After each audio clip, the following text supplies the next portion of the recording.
Aksi juru parkir liar getok tarif ratusan ribu di Masjid Istiqlal kembali viral. Kali ini sejumlah jukir liar meminta tarif parkir 300 ribu ke seorang pengemudi bus pariwisata yang parkir di pinggir jalan kawasan masjid. Jukir liar juga mengancam memecahkan kaca bus jika pengemudi tak mau membayar. Kasus getok parkir ini bukan pertama kali. Sekitar 1 bulan lalu, viral jukir liar di Istiqlal meminta tarif 150 ribu ke pengendara mobil. Kasus itu berakhir dengan penangkapan 2 jukir liar. Akibat terus berulang, Menparekraf Sandiaga Uno meminta Kepala Disub DKI Jakarta serius menanggapi kasus jukir liar di Istiqlal. Saya bilang ini harus segera ditindak tegas sampai nanti akhir tahun diberikan tugas khusus beberapa petugas dari Dinas Perhubungan untuk menata parkir di kawasan Masjid Istiqlal. Karena kita tidak ingin image-nya rusak. Dari Jakarta Pusat, Raniston Sanjaya, iNews melaporkan. Pemirsa, usai pemeriksaan, musisi Virgon dan teman wanitanya ditetapkan sebagai tersangka langsung menjalani asesmen di BNN. Polisi meringkus pelaku pemasok sabu pada Virgon yang merupakan kru dari band Virgon.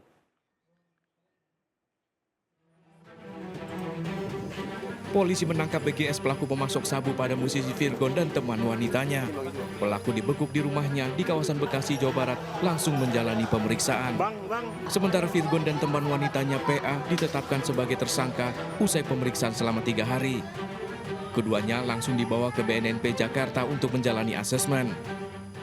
Jaya dan telah menetapkan saudara V dan juga teman wanitanya atas nama PA itu kita tetapkan sebagai tersangka.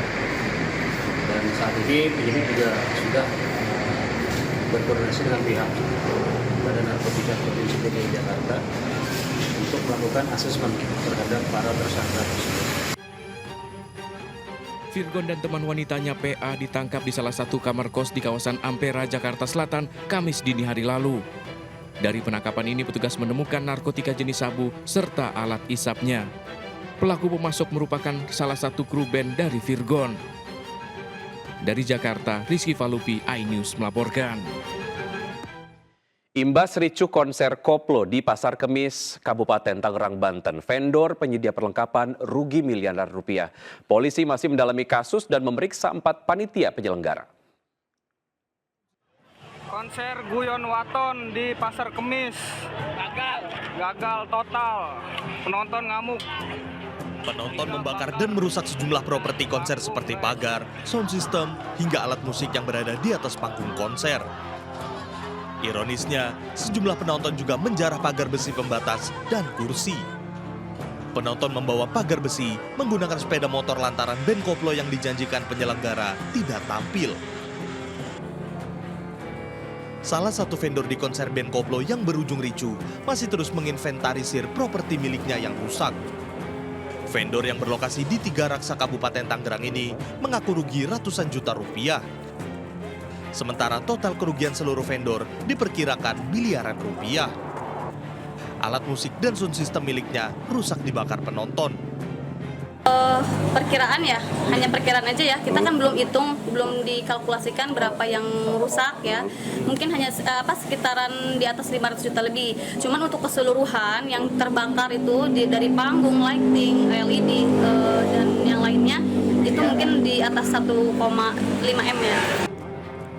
Polisi sudah memanggil 4 penyelenggara untuk dimintai klarifikasi dan meminta penonton yang menjarah segera mengembalikan barang milik vendor.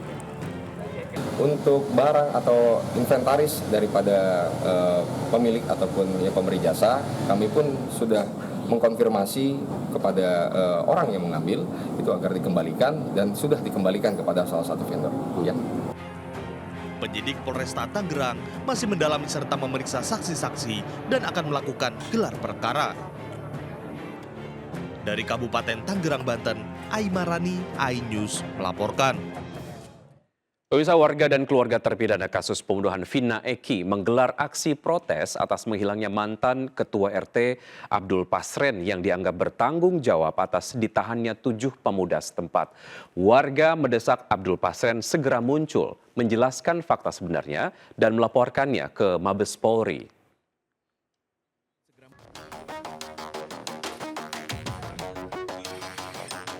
Anak-anak kami. Warga dan keluarga terpidana kasus pembunuhan Vina Eki menggelar aksi protes meminta mantan Ketua RT Abdul Pasren bertanggung jawab atas ditahannya 7 orang pemuda setempat. Warga juga mendesak Abdul Pasren segera muncul dan menjelaskan fakta sebenarnya yang dianggap memberatkan para terpidana. Warga menyebut para narapidana tidak terlibat dalam kasus ini, seluruhnya merupakan korban fitnah. Memohon kepada Bapak Polisi yang terhormat, kalau memang anak-anak kami, adik-adik kami, saudara kami tidak bersalah, bebaskanlah, keluarkanlah, kasihanilah mereka. Kami mohon Bapak RT Abdul Pasren, kalau memang mereka benar tidur di rumah Bapak, jujurlah Pak, kejujuran itu lebih baik Pak, terlambat lebih baik daripada tidak sama sekali. Selain melakukan aksi protes, warga juga menggelar doa bersama di sekitar rumah RT Abdul Pasren guna menuntut keadilan dan berharap para narapidana bisa segera dibebaskan. Warga dan keluarga juga menandatangani surat kuasa melaporkan mantan Ketua RT Abdul Pasren ke Mabes Polri. Dari Cirebon, Jawa Barat, Miftahudin, iNews melaporkan. Sejak 20 Juni, Pusat Data Nasional Sementara yang dikelola oleh Telkom Sigma lumpuh akibat serangan siber yang berdampak terganggunya layanan imigrasi di sejumlah bandara. Serangan siber dilakukan oleh hacker yang meminta tebusan $8 juta.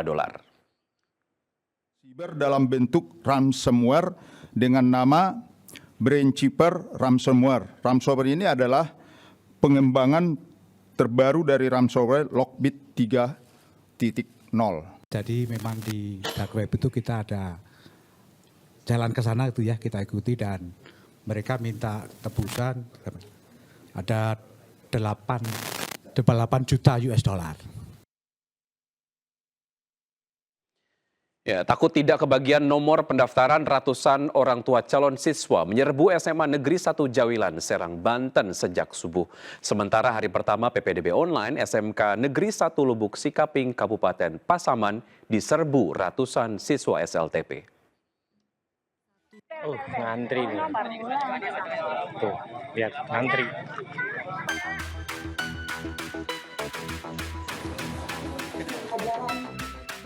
Sejak Senin pukul 4 subuh, ratusan orang tua calon siswa menyerbu SMA Negeri 1 Jawilan, Serang, Banten.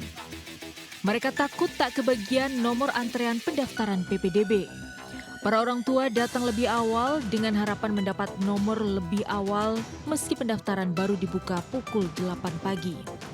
Ternyata saat tiba di lokasi, ratusan orang tua calon siswa sudah ada yang lebih dulu tiba dan antre di depan gerbang SMA Negeri 1 Jawilan. Dari jam 5:30 itu. 5:30 ya? Ya. Baru dapat nomor jam berapa tuh? Dapat nomor ya sekitar jam 6:30. Jam 6:30. Dari kemarin tuh antrian. Dari jam berapa tuh? Dari jam ya sekitar jam 4 subuh itu udah. Oh, udah antri ya? Udah antri. Dari 4 jalur pendaftaran, jalur zonasi paling banyak diminati karena menerima kuota 50%. Sementara ratusan siswa lulusan SMP menyerbu SMK Negeri 1 Lubuk Sikaping, Kabupaten Pasaman, Sumatera Barat di hari pertama PPDB online. Meski pendaftaran PPDB dilakukan online, namun ratusan siswa SMP ini lebih memilih datang langsung lantaran tersedia jaringan internet di SMK Negeri 1 Lubuk Sikaping. Berbeda dengan sekolah lain, SMK Negeri 1 Lubuk Sikaping juga melakukan tes tulis dan wawancara kepada seluruh pendaftar. Perlu diingat di sini adalah hasil dari tes tulis dan tes wawancara itu 60% menentukan kelulusan dan 40% lagi nanti itu diukur dari nilai rapor. Tahun ini SMK Negeri Lubuk Sikaping menerima 14 rombongan belajar dengan kuota 500 siswa untuk 9 peminatan. Tim kontributor iNews melaporkan. SMA Negeri 8 Medan bersikukuh tetap tidak akan menaikkan siswa yang orang tuanya melaporkan dugaan pungli di sekolah. Meski Dinas Pendidikan meminta sekolah meninjau ulang keputusan tersebut. Sementara Polda Sumatera Utara masih menyelidiki kasus dugaan pungli dan korupsi. Anak saya tinggal kelasnya karena absen katanya. Ini peraturan pemerintah, bukan sekolah swasta ini. Coki Indra, orang tua siswa kelas 11 SMA N8 Medan yang tidak naik kelas, tidak terima dengan keputusan sekolah. Meski sekolah bersikukuh, absensi tidak masuk putrinya lebih dari 20%. Sementara dalam rapor putrinya, 20 hari tidak masuk, diantaranya tanpa keterangan 11 hari, sakit 5 hari, dan izin 4 hari. Putrinya juga termasuk murid berprestasi dengan nilai yang baik. Dugaan intimidasi yang diterima anaknya setelah Coki melaporkan Kepala Sekolah SMA 8 Medan, Rosmaida Asiana Purba, ke Polda Sumatera Utara terkait dugaan pungli dan korupsi pada bulan Februari. Coki pun tetap akan menyekolahkan anaknya di SMA 8 Medan dan akan menuntut haknya lantaran ada kejanggalan. Tak hanya melaporkan dugaan pungli, status tidak naik kelas putrinya juga akan dilaporkan ke polisi. Ya, kita tetap perjuangkan anak Bapak tetap naik kelas. Iya, saya nggak mau tuh. Itu kan udah direnggut ya. Kalau seandainya tidak dinaikkan kelas juga, Pak? Saya tetap tuntut. Bila perlu saya ini ke Polda. SMA 8 Negeri Medan membantah kasus status tidak naik kelas akibat laporan orang tuanya atas dugaan pungli dan korupsi. Ditinjau ulang, saya nggak paham maksudnya ditinjau ulang untuk kemana? Yang tinggal kelas itu. Ya? Yang anak yang tinggal kelas itu ditinjau ulang lagi. Kalau ada masukan untuk yang anak ini lebih baik, kenapa tidak? Tapi tidak mengubah ketentuan daripada sekolah. Karena itu menjaga integritas kami loh. Sementara Polda Sumatera Utara hingga kini masih menyelidiki laporan dugaan pungutan liar dan korupsi. Polisi telah mengundang sejumlah guru untuk dimintai klarifikasi dan berkoordinasi dengan inspektorat. Dari Medan, Sumatera Utara, Aminur Rashid, iNews. Pemerintah belak-belakan soal anggaran makan bergizi gratis, salah satu janji kampanye Presiden dan Wapres terpilih Prabowo Gibran. Menteri Keuangan Sri Mulyani menyebut pemerintah menganggarkan 71 triliun rupiah di APBN tahun 2025 untuk program makan gratis. Program makan bergizi gratis Presiden dan Wapres terpilih Prabowo Gibran terus digodok. Menteri Keuangan Sri Mulyani menyebut anggaran makan gratis tersebut mencapai 71 triliun rupiah dianggarkan dalam APBN 2025. Menteri Keuangan menyebut anggaran tersebut telah disepakati Prabowo dan merupakan alokasi tahap pertama di tahun perdana pemerintahan Prabowo Gibran. Sementara terkait siapa pelaksananya dan teknis alokasi anggaran per penerima masih dimatangkan oleh tim sinkronisasi Prabowo Gibran. Sebelumnya pemerintah telah menggelar simulasi makan bergizi gratis di sejumlah sekolah dengan anggaran Rp15.000 per siswa. Program ini akan dilakukan bertahap selama 5 tahun pemerintahan Prabowo Gibran.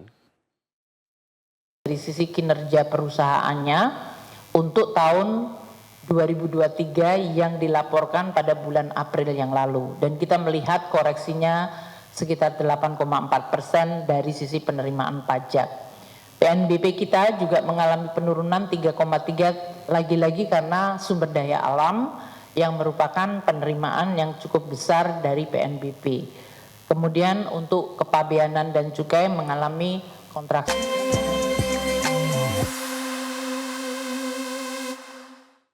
Pemirsa, menunggu waktu kepulangan ke tanah air, jemaah haji berziarah ke makam keluarga Nabi Muhammad SAW di Komplek Pemakaman Ma'la di kota Mekah.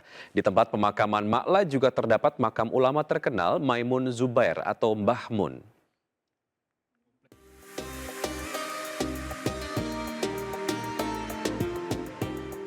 Berbagai kegiatan dilakukan oleh jemaah haji Indonesia yang saat ini masih berada di kota Mekah.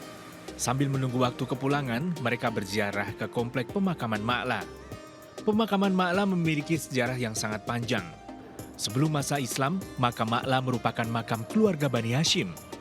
Di tempat ini pula keluarga besar Nabi Muhammad SAW dimakamkan.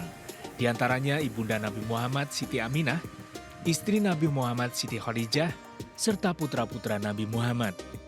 Selain itu, sejumlah ulama besar juga dimakamkan di sini. Di antaranya ulama asal Rembang Kiai Haji Maimun Zubair, atau Mbah Mun yang wafat saat menjalankan ibadah haji tahun 2019 silam. Kita pengen ziarah ke makam ulama besar dari Sragen yang dimakamkan di dekat komplek pemakaman Sayyidatina Siti Khadijah Kubro. Alhamdulillah bisa hadir di sini, rawuh silaturahim, ziarah bersama bapak-bapak petugas ibadah haji Indonesia. Komplek pemakaman Ma'la dikelilingi dinding di lereng Bukit Hujun. Pemakaman ini dibagi menjadi 2 bagian. Bagian selatan merupakan pemakaman keturunan Nabi Muhammad dan bagian utara merupakan makam keluarga Bani Hashim. Dari Mekah, Arab Saudi, Fahmi Firdaus, iNews. Rancangan busana anak-anak hingga dewasa ditampilkan dalam East Java Fashion Harmony di Pantai Midodaren, Kabupaten Tulung Agung, Jawa Timur. Event ini diyakini akan memberikan dampak besar bagi ekspor ekonomi kreatif Indonesia.